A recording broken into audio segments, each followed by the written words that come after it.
বিসমিল্লাহির রহমানির রহিম। আমি এখন করলা ভাজিটা করব। এটা একটু healthy foods for the diabetes পেশেন্টরা করলা ভাজিতে সুগার কমিয়ে দেয়। তা আমি এটা কিভাবে ভাজি করব হেলদি উপায়ে, সেই বিষয়টাই আমি এখন উপস্থাপন করব।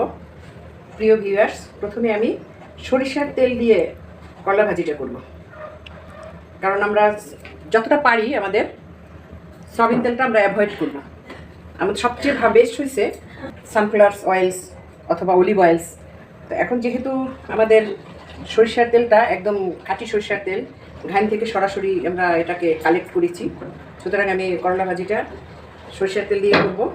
সাথে অল্প একটু আলু দিব, কারণ এটার কম্বিনেশনটা যাতে ঠিক থাকে তার জন্য আমি একটু আলু, তো প্রথমেই আমি আলুটাকে দিয়ে দিব। এবার আমি কীভাবে ফুড ভ্যালুটা থাকে সেটা আমি এখানে বলে দিচ্ছি। আমি করলাটা প্রথমেই আস্তা ধুয়ে নেব। করলাটা কেটে ধুবো না, তাহলে এর তিতা অংশটা বা এর যে ফুড ভ্যালুটা সেটা থাকবে না, কিছুটা কমে যাবে, থাকবে না ঠিক নয়, কিছুটা মানে কমে যেতে পারে। এখন আমি প্রথম আলুটাকে একটু লালচে যখন হবে তখন আমি করলাটা দিব। আমার বার্নারটা হাই ফ্লেমে রাখবো।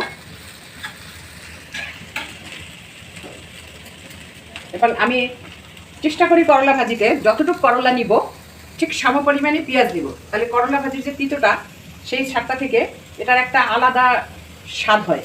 এটাকে পেঁয়াজের পরিমাণটা বেশি নিব। যদি এখন পেঁয়াজের দাম কিছুটা বাড়তি, তারপরে কিছু কিছু খাবার আছে যেখানে কম্বিনেশনটা ঠিক থাকলে তার স্বাদটা একটা আলাদা হয়। সেই মোতাবেক আমি এখন আলুটা বেশ হয়ে গেছে, এখন আমি করলাটা দিব। আমি এখন করলাটা দিচ্ছি। এবার এখন লবণ দিব। আমি এখানে হলুদ ইউজ করবো না, কারণ হলুদটা তো আসলে একটু কালারফুল, বাস আমি এর সবুজ রঙটা রাখতে চাচ্ছি, সুতরাং আমার করলাটাতে যাতে সবুজ থাকে সেই জিনিসটা আমি এখানে দিব।